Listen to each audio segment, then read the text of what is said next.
Por aquí, Abraham nos hace una pregunta con base en la que de pronto me gustaría mencionar un poquito algo y tú me lo complementas, mi hermano. Y él dice, Dios Padre se envía a sí mismo como hijo, ¿por qué no como padre? Para responder un poco a esto que usted nos va a complementar, mi amado hermano, es que de pronto aquí es donde entra el desconocimiento de un Cristo terrenal a un Cristo glorificado. O sea, de pronto no conocer un poco la perspectiva de la diferencia entre ambos. Eso ha sido como un conflicto cuando dentro del trinitarismo, cuando Jesús dice que, un ejemplo, en Juan 14, cuando dice, entonces enviaré a otro, por poner cualquier ejemplo. Entonces, se toma ese otro como hablando en tercera persona diferente a la primera persona que está hablando.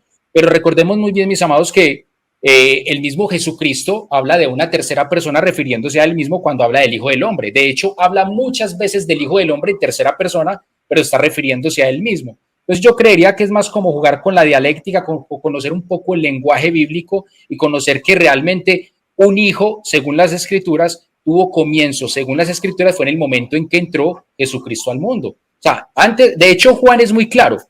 Cuando usted lee Juan capítulo 1, versículo 1, Juan en ningún momento dice, en el principio estaba Jesús y Jesús estaba con Dios y Jesús era Dios. No, Juan dice clarísimamente el verbo. Pero curiosamente después del verso 14, cuando ese verbo se hace carne, ya cambia como el léxico de Juan y ya empieza a hablar de un hijo encarnado. Entonces vemos que se respetan como los tiempos, porque yo creo que ahí entraríamos en una falacia de anacronismo.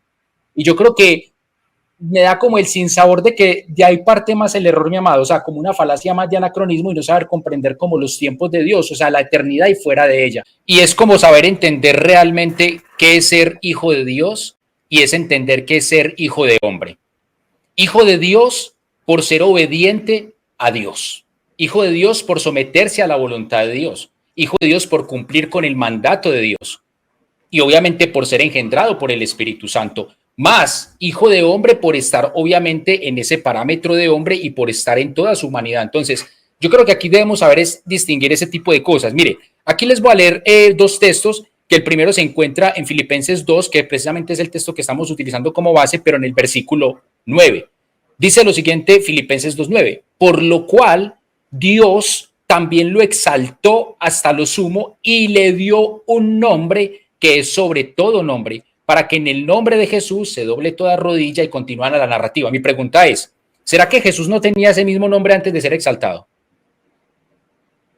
Es obvio que lo tenía, pero la pregunta cuando el texto está diciendo que le dio un nombre que es sobre todo nombre, que ahí de hecho están diciendo que es el mismo nombre de Jesús, ¿cuál es el sentir que cobra el texto cuando dice que le dio un nombre? ¿Será que antes no lo tenía? Claro que lo tenía, sino que ese nombre cobró valor, fue en el momento de él someterse a esa voluntad divina como padre. Entonces ahí es donde tenemos que aprender a conocer el lenguaje bíblico, pero el nombre lo tenía, desde que nació María se lo puso y los amiguitos lo llamaban Jesús cuando jugaban a la pelota.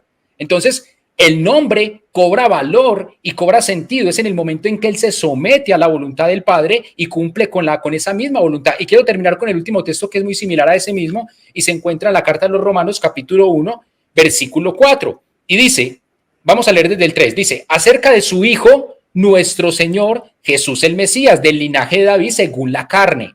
Dice, que fue designado, presten atención, en la Biblia Textual dice de esta manera, que fue designado Hijo de Dios con poder, conforme al Espíritu de Santidad.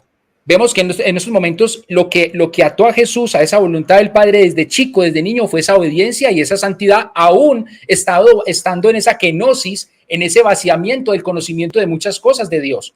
Mas en obediencia y santidad creció en esa sabiduría y creció en esa misma divinidad. Y continúa diciendo, por su resurrección entre los muertos. Entonces el texto nos está diciendo que fue designado Hijo de Dios por su resurrección entre los muertos. Entonces, aquí el que de pronto no conozca el lenguaje bíblico va a decir, o sea, que antes de morir no era hijo de Dios. Claro, usted está haciendo una muy buena precisión.